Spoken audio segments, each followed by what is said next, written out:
What is an overhaul? It is a series of operations comprising disassembly of a vehicle component, such as an engine, a transmission, or a carburetor, into parts, inspecting each of the disassembled parts, repairing or replacing the defective ones, and reassembling the parts into an integral component that provides the designed functions. In components with complex functions, such as engines, internal defects are difficult to detect from the exterior. Such components must be overhauled to locate and eliminate the defects. This video will show you the procedures and cautionary requirements for overhauling an engine, a vital part of the automobile. The 4AF engine model will be used as an example.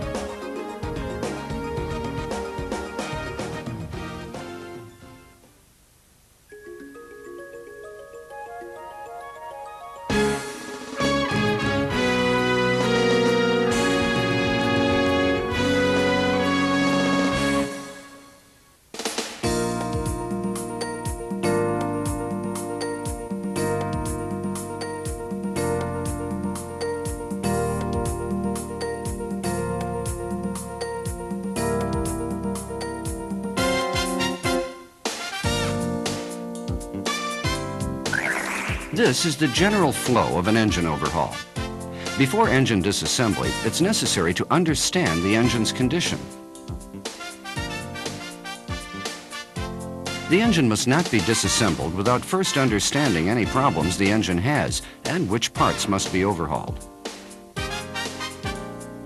After that, begin disassembling the engine. Each time you remove a part from the engine, inspect the part as to its assembled state, soiling, wear, flaws, etc. Removed parts should not be inspected all together after complete engine disassembly. It is essential that each part be inspected as it is removed.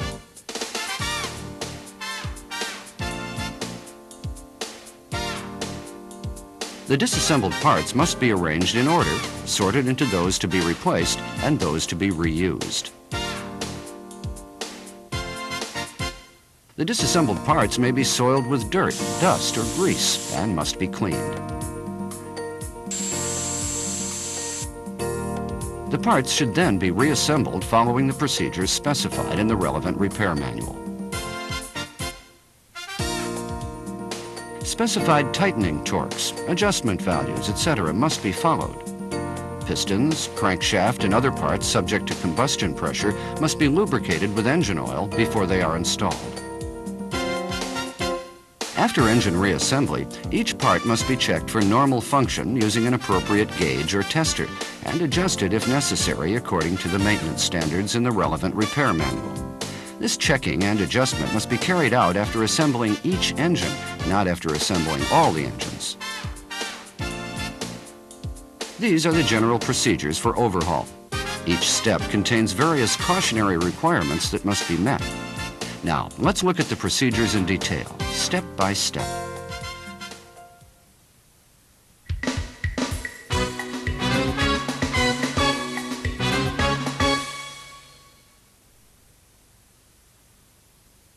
To find the cause of any engine defect, you must have an accurate understanding of the type of defect. This will enable you to decide which parts of the engine should be disassembled and inspected. Different parts must be disassembled, depending on whether the defect is electrical or mechanical.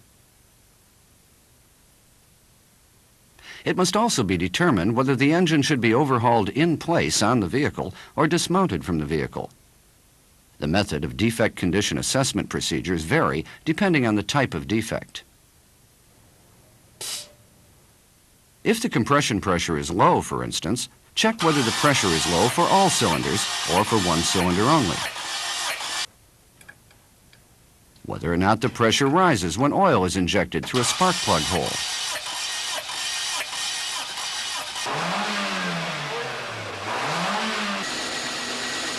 And whether or not cooling water bubbles in the radiator when the engine speed is increased. If the exhaust is white or bluish-purple, oil loss via a piston ring or a valve guide is likely. In such a case, check whether or not the exhaust is a vapor.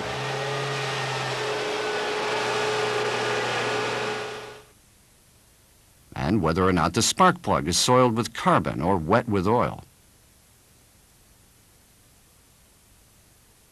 This will enable you to narrow the range of suspect parts, saving time and labor and minimizing mistakes. Be sure to understand the engine's condition before disassembling.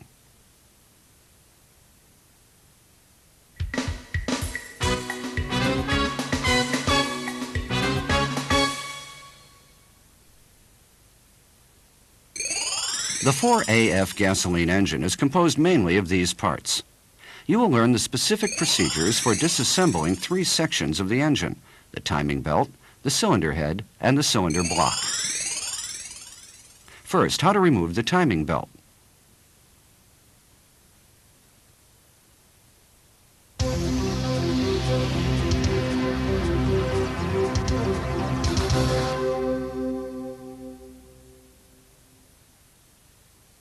First, loosen the alternator and remove the drive belt and water pump pulley.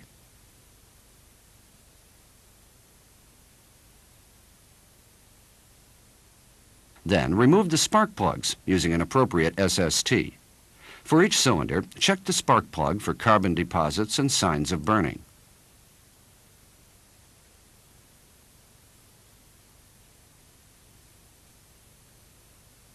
Remove the cylinder head cover.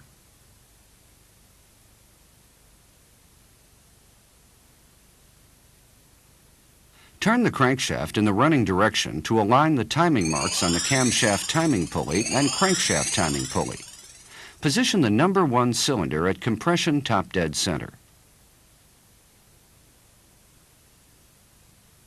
Remove the crankshaft pulley using 3 different SSTs. First, loosen the crankshaft pulley bolt, then remove the pulley.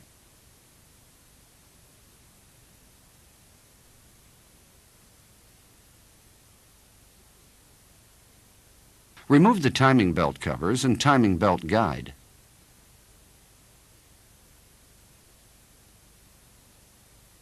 At this time, with chalk or a similar marker, draw an arrow showing the rotating direction on the rear side of the timing belt and idler pulley.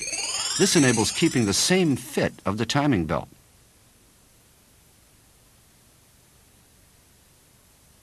Loosen the idler pulley bolt. Loosen the timing belt and temporarily tighten the bolt. Then remove the timing belt and idler pulley. Be careful not to bend or twist the timing belt excessively. Do not allow the belt to come into contact with water, oil, or steam. Remove the crankshaft timing pulley and camshaft timing pulley. This completes removal of the timing belt.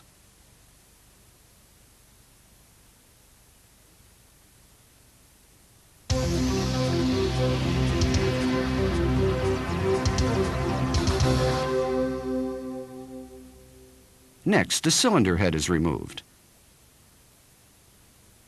Remove the distributor, water pump, alternator, carburetor, and manifolds in advance.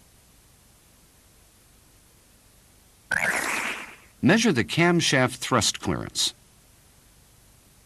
To do this, attach a dial gauge vertically to the camshaft end and move a screwdriver back and forth in the clearance. The standard clearance values are shown here. If the clearance exceeds the maximum permissible value of 0.11 millimeters, replace the camshaft or the cylinder head. Remove the intake and exhaust camshafts. Turn the intake camshaft until the service bolt hole comes to the top.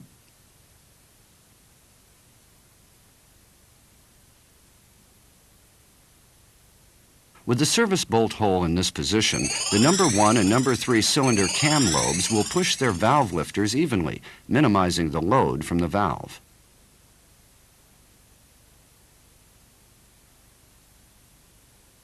Then remove the number 1 bearing caps of the intake and exhaust camshafts and remove the oil seal.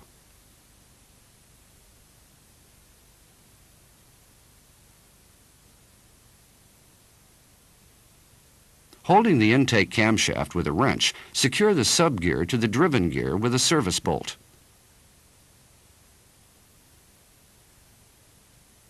Remove the intake camshaft bearing caps in this order: number 5, number 2, number 4, and number 3.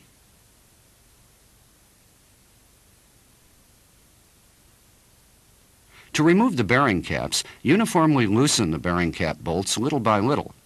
For the number 3 bearing cap particularly, loosen the bolts very carefully, little by little, in several passes, so that excessive force is not applied to the thrust portion.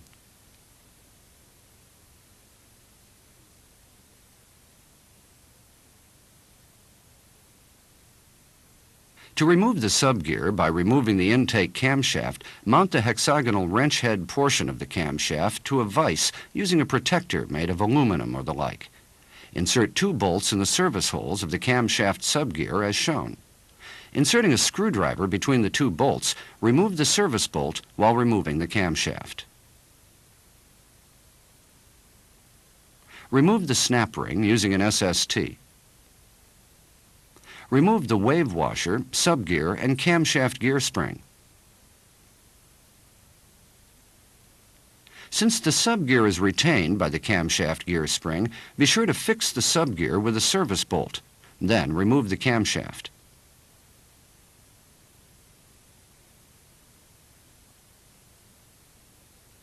To measure camshaft gear backlash, reinstall the intake camshaft with the subgear removed and the bearing caps on the cylinder head. Moving the camshaft, measure the backlash with a dial gauge applied vertically to the teeth surface of the exhaust camshaft gear. The maximum permissible backlash is 0.3 millimeters. Turn the exhaust camshaft so that its knock pin comes to the position shown, allowing the number 1 and number 3 cam lobes to push their valve lifters evenly. Remove the exhaust camshaft bearing caps in this order: number 5, number 2, number 4, and number 3. When removing the number 3 bearing cap, loosen the bearing cap bolts little by little, carefully, in several passes, as with the intake camshaft bearing caps. Now the camshafts have been removed. During these procedures, be careful not to apply excessive force to the camshafts or damage the thrust portion on the cylinder head side with a tool or other object. This could cause problems such as camshaft seizure or breakage after the engine is reassembled. Now the cylinder head's removed. Using an SST, loosen and remove the 10 cylinder head bolts in this sequence.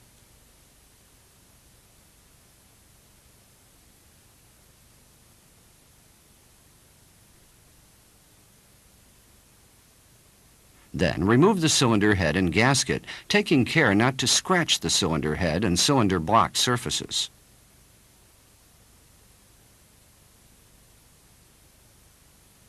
Disassemble the cylinder head. First, remove the valve lifters.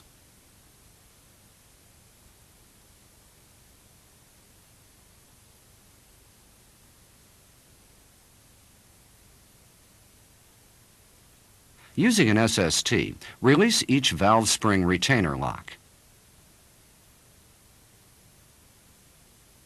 Then, remove the valves, valve spring retainers, compression rings, and valve spring seats. Remove the oil seals. This completes cylinder head removal.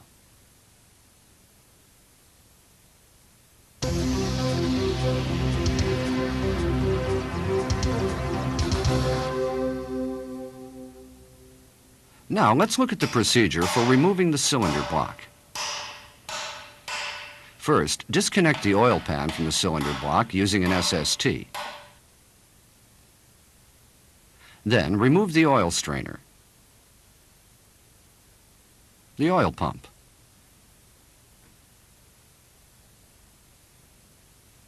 and rear oil seal retainer. Measure the connecting rod thrust clearance with a dial gauge attached to the connecting rod cap. The standard thrust clearance is 0.15 to 0.25 millimeters, and the maximum permissible clearance is 0.30 millimeters. If the clearance exceeds the maximum value, replace the connecting rod with a new one. Before disassembling the cylinder block, stamp a match mark on each connecting rod and bearing cap. For example, stamp 1 mark on the number 1 connecting rod and bearing cap, 2 marks on the number 2 connecting rod and bearing cap, and so on. This helps ensure correct reassembly. Remove each bearing cap and place a short vinyl tube on each connecting rod bolt so that bolts do not scratch the cylinder bore surface. Carefully remove the piston and connecting rod assemblies from the cylinder block.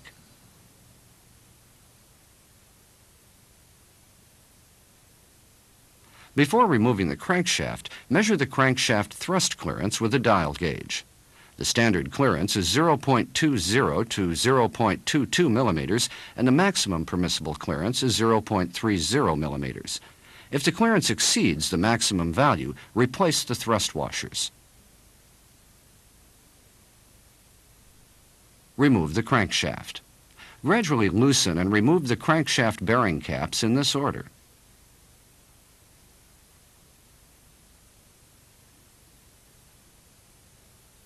Then remove the upper bearings and thrust washers. Arrange the removed bearings, bearing caps, and thrust washers in order so that they can be reinstalled in their correct positions.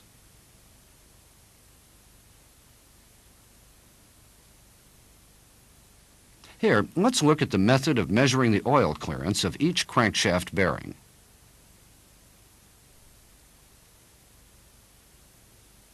Install the upper bearing on each bearing cap, aligning the oil holes.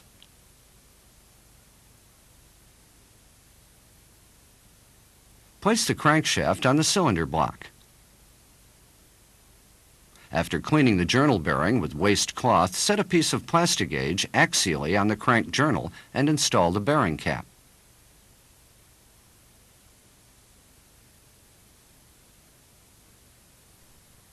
Apply a thin coat of engine oil to the threads and bearing surface of each bolt.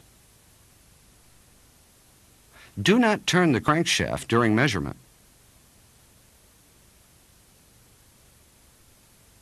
The cap tightening torque is 610 kilograms per centimeter.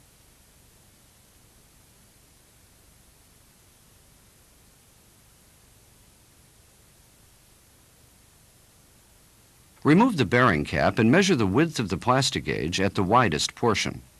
The standard oil clearance is 0.015 to 0.033 millimeters, and the maximum permissible clearance is 0.10 millimeters. If the oil clearance exceeds the maximum value, replace the bearings. Also, measure the oil clearances of the connecting rod bearing and camshafts using the same method, using plastic gauge.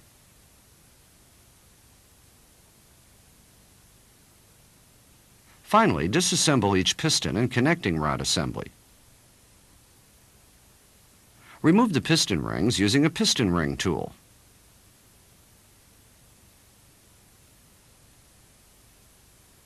Using 4 different SSTs and a press, remove the piston pin from each piston. To do this, set the SSTs at these positions to ensure that the load is applied vertically to the piston pin. Never pry the piston pin, or it could become unremovable.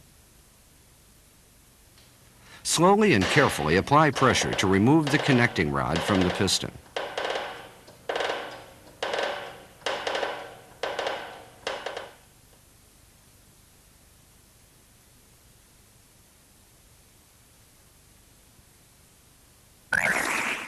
This completes cylinder block removal.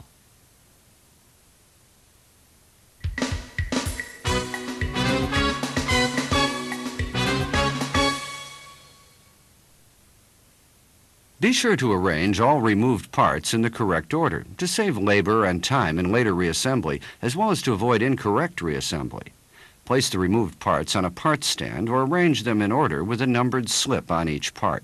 Return each removed machine screw or pin to the part from which it was removed.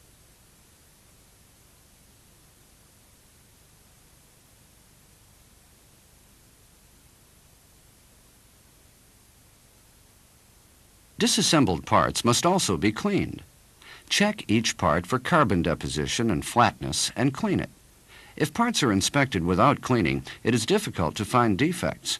In addition, foreign matter may adhere or enter during inspection, adversely influencing the performance of the reassembled engine. Washing and cleaning are extremely important in maintenance work. Now, let's look at the inspection methods. As advised earlier, you must inspect parts as they are removed. You will waste time if you parts after disassembling the engine completely. Master the inspection method so that you can inspect parts while removing them.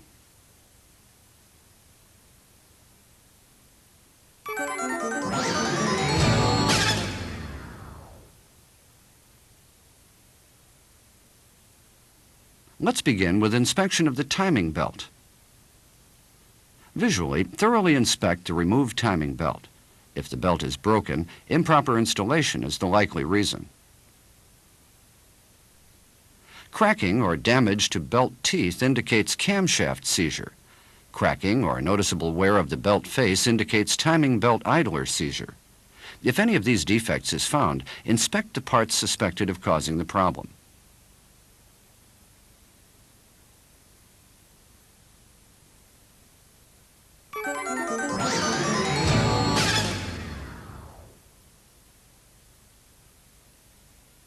The cylinder head and the cylinder block are inspected at the same time. First, check the cylinder head and cylinder block for cracks and damage. If the cooling water level is abnormally low, or if the engine oil is opaque, damaged parts are likely. Check for cracks and other damage visually or with a dye penetrant. Cracks appear as red lines like these. Similarly, check each connecting rod and the crankshaft for cracks and damage. Next, inspect the cylinder head and cylinder block surfaces for deformation. First, measure cylinder head surface warpage on the combustion chamber side at the 6 positions shown, using a thickness gauge and a steel precision straight edge. The maximum permissible warpage is 0.05 millimeters. Also, measure surface warpage on the manifold side. The maximum permissible warpage is 0.10 millimeters. Next, measure cylinder block top surface warpage. The maximum permissible warpage is 0.05 millimeters. For any of these surfaces, if warpage exceeds the specified maximum value, grind to correct it or replace the part.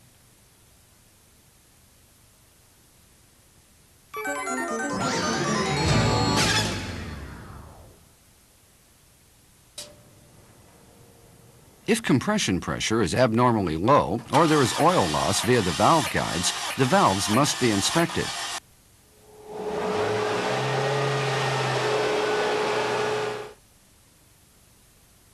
First, check each valve face and stem for damage and streaking. Then, measure the overall length of each valve. The minimum permissible length is 90.95 millimeters for the intake valve and 91.40 millimeters for the exhaust valve.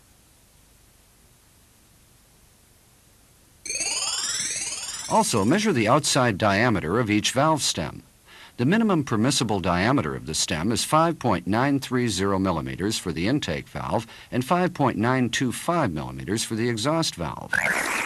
If any of these measurements is smaller than the specified minimum value, replace the valve.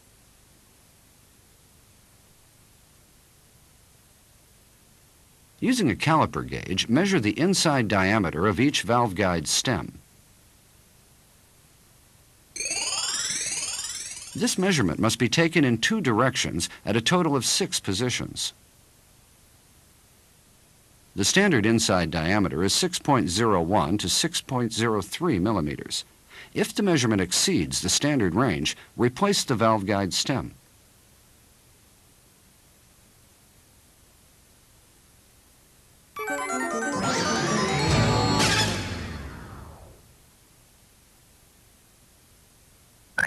If there are no abnormalities in the valves and valve guide stems, inspect the valve seats.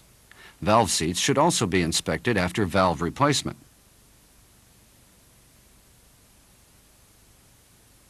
Apply a thin coat of red lead primer to the valve face.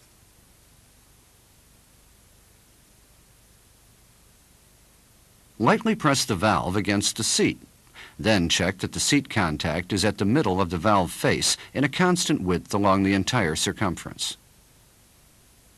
The standard contact width is 1.0 to 1.4 millimeters. If the contact width is outside this standard range, correct the valve seat.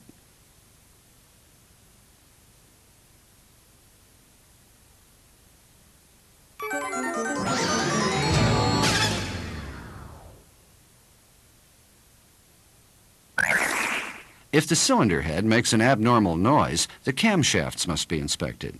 This inspection must also be carried out whenever the cylinder head is disassembled for overhaul. First, check each camshaft for circle runout using V-blocks and a dial gauge. Circle runout can be determined from the deflection of the dial gauge. The maximum permissible runout is 0.04 millimeters. If this maximum value is exceeded, replace the camshaft.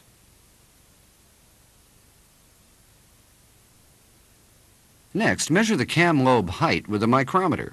The standard height is as shown. If the height is smaller than the minimum permissible value, replace the camshaft.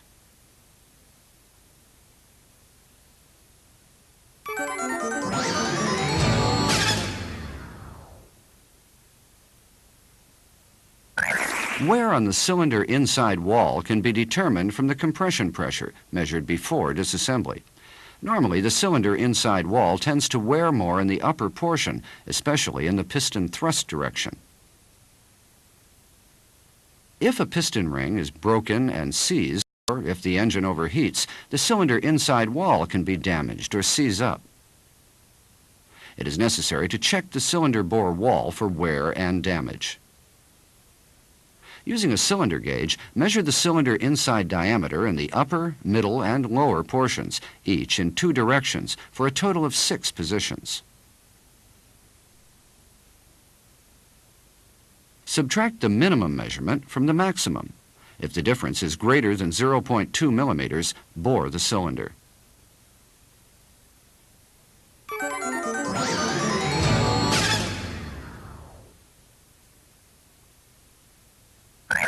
If the engine overheats, or if the crankshaft does not rotate, each piston must be checked for damage and deformation.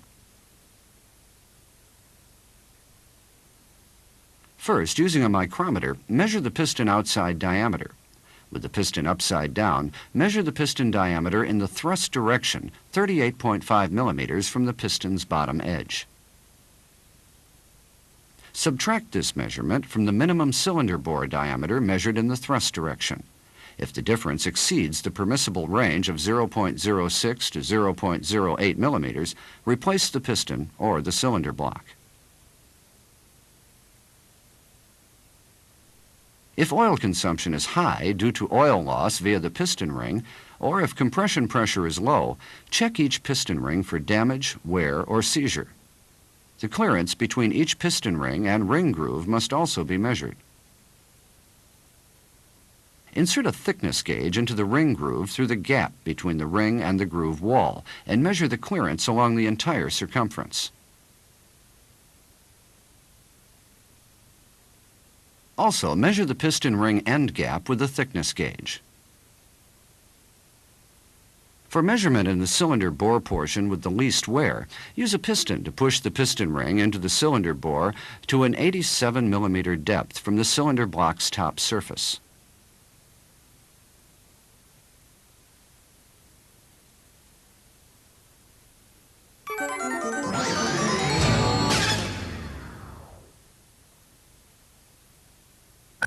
Now the crankshaft will be inspected. First, inspect the crank journals and pins for damage and seizure. Then, using V-blocks and a dial gauge, measure the circle runout of the crankshaft. The circle runout can be determined from the deflection of the dial gauge as the crankshaft is rotated once. The maximum permissible runout is 0.06 millimeters.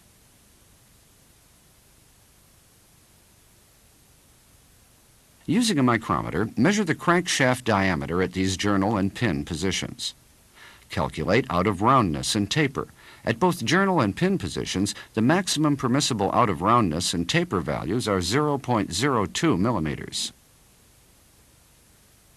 If there is conspicuous streaking or seizure on the crankshaft, or if circle runout or uneven wear exceeds the specified limit, replace the crankshaft. You have studied the major inspection methods of disassembled parts. Various other inspections may be required depending on the problem. Master proper inspection methods with reference to the repair manuals.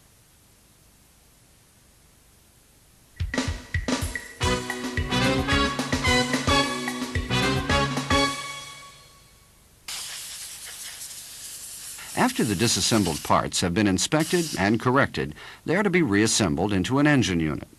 In reassembly, check each part carefully for foreign matter.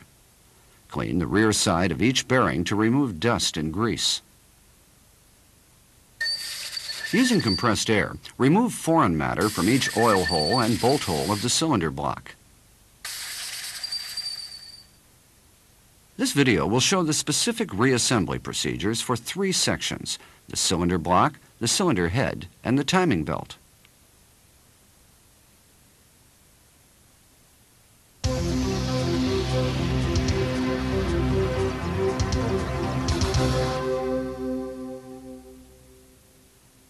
Let's begin with piston part assembly. Using 5 different SSTs and a press, join each piston and connecting rod. Be careful not to deform the piston. Align the front marks of the piston and connecting rod.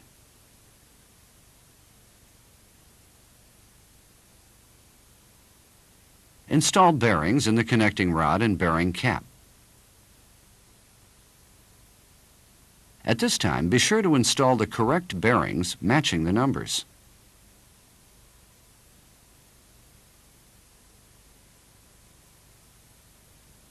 Install piston rings using a piston ring tool.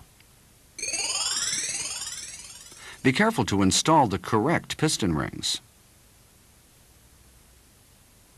At this time, ensure that the front mark of each piston comes at the front and that the piston ring end gaps are positioned as shown. Next, crankshaft parts will be installed. Aligning the oil holes, install the upper bearings with oil grooves on the cylinder block. Install the lower bearing in each bearing cap. Also, be sure to install the correct bearings matching the numbers. You can select the correct bearing this way. Add the numbers stamped on the cylinder block to the number on the crankshaft and select a bearing having the same number as the sum.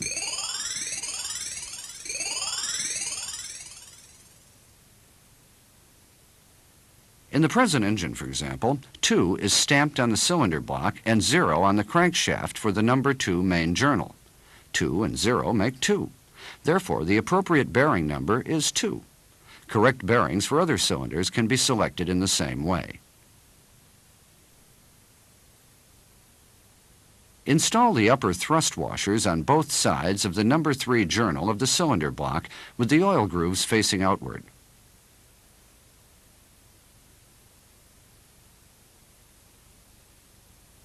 Lubricate the bearings in the cylinder block with engine oil and install the crankshaft.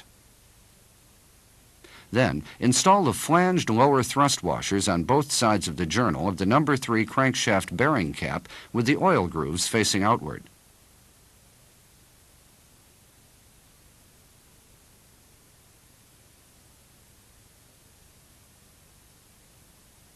Set the bearing caps in numerical order with the arrows facing the front.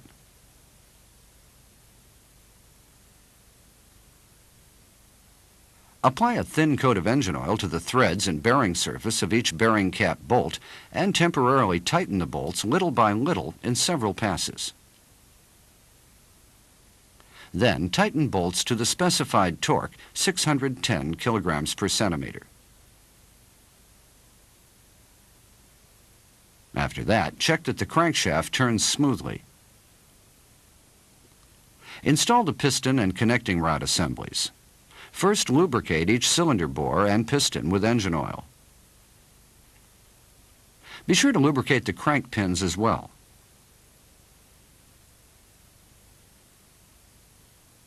Using a piston ring compressor, push each piston and connecting rod assembly into the appropriate cylinder. Place a short vinyl tube on each connecting rod bolt to prevent damage to cylinder inside wall and crank pin. Install a bearing cap on each connecting rod with the front mark facing forward. Temporarily tighten the bearing cap nuts uniformly, little by little, in several passes. Confirm that the mated bearing cap and connecting rod have the same match mark, which was stamped in disassembly. Tighten the nuts to the specified torque of 500 kilograms per centimeter. Measure the connecting rod thrust clearance. Then check that the crankshaft turns smoothly. Now, let's look at the method of installing the cylinder head.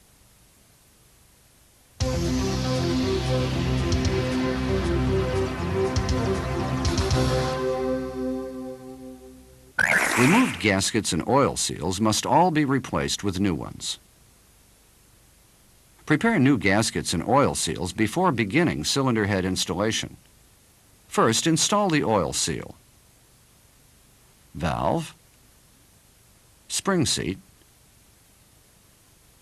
valve spring, and valve spring retainer in the cylinder head. Using an SST, install the valve spring retainer lock. Lightly tap the valve stem top with a plastic-faced hammer to ensure a proper fit. Install the valve lifter and shim. Place the cylinder head gasket on the cylinder block in the correct orientation and on the correct side. Place the cylinder head in position on the cylinder block. At this time, do not slide the cylinder head on the cylinder block because the cylinder head's bottom face could be scratched by the knock pins. Lubricate the cylinder head bolt threads with engine oil and set the bolts in the bolt holes. Using an SST, tighten the bolts little by little in this sequence in several passes. The specified tightening torque is 610 kilograms per centimeter. For a 4AFE engine, the method called yield point fastening is used to tighten the cylinder head bolts. First, tighten the cylinder head bolts to the specified torque of 300 kilograms per centimeter using an SST. After tightening the bolts, mark each bolt head with paint at a point toward the cylinder head front as shown. Then turn the bolts 90 degrees and another 90 degrees in this sequence to retighten. Cylinder head bolt tightening is complete when the front mark on each bolt head has been turned 180 degrees from the original position. Next, install the exhaust camshaft on the cylinder head, taking care of the knock pin position.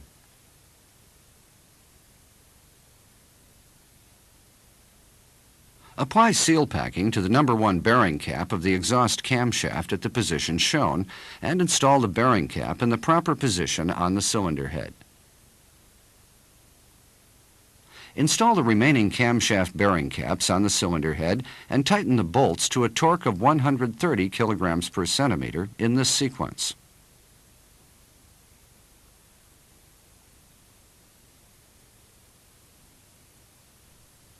Apply MP grease to the entire lip circumference of a new oil seal.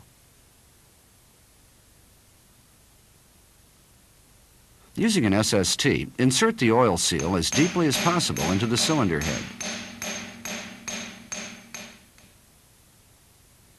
Rotate the exhaust camshaft so that the installation mark is positioned as shown. Install the intake camshaft according to the installation mark.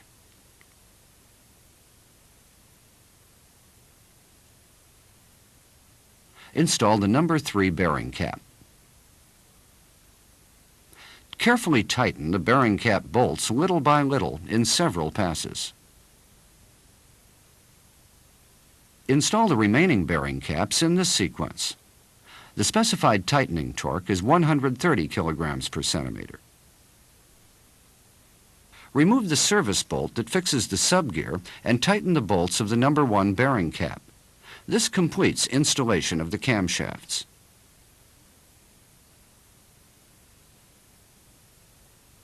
The oil pan will now be installed.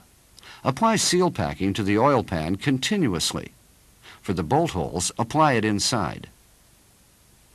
Then, before the seal packing has dried, install the oil pan on the cylinder block.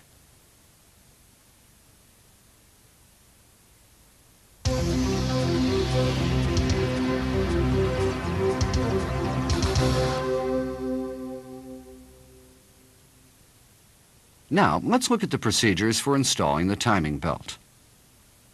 Install the camshaft timing pulley and crankshaft timing pulley. Temporarily install the idler pulley of the timing belt and install the tension spring.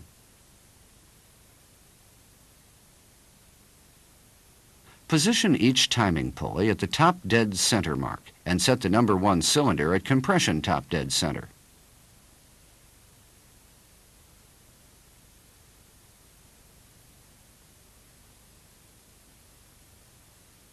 Install the timing belt in the correct direction while checking the arrow mark put on the belt when it was disassembled.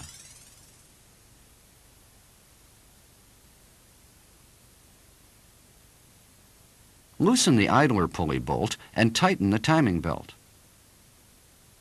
Temporarily tighten the crankshaft pulley bolt. And turn the crankshaft 2 times in the forward direction.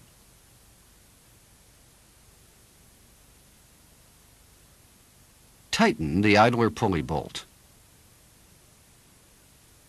Then check the timing marks for alignment. If they're not aligned, remove the timing belt and reinstall it. Tighten the idler pulley bolt to the specified torque of 375 kilograms per centimeter. Install the timing belt guide and timing belt covers.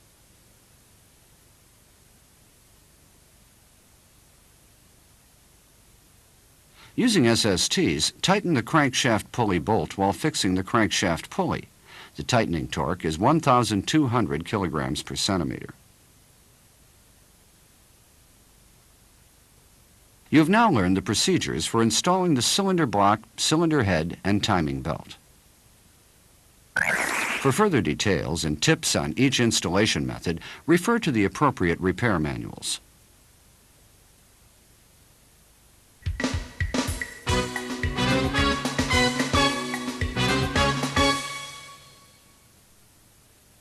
When the engine has been reassembled, each part must be checked for normal function. Here, you will learn the minimum requirements of this check. The valve clearance must be checked first. Tighten each camshaft bearing cap to the specified torque of 130 kilograms per centimeter. Then, measure the valve clearance at the positions shown.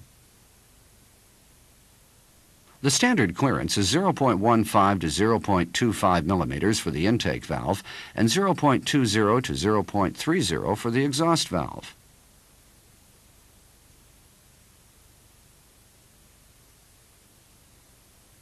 If the standard clearance value is not met, replace the shim using an SST and adjust the clearance.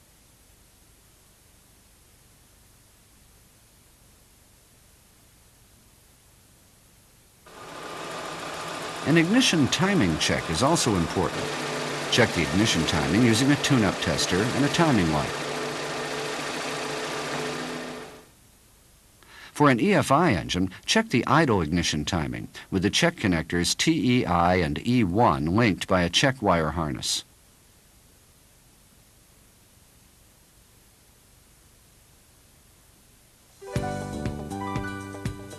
Engine overhaul is now complete.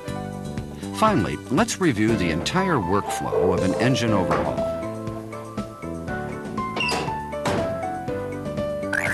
Before disassembly, the engine's condition must be understood. Then disassemble the engine while inspecting each part removed. Then sort and clean the removed parts and reassemble them. Finally, each part of the reassembled engine must be checked as to function and adjustments made if necessary. Each of these steps must be carried out very carefully.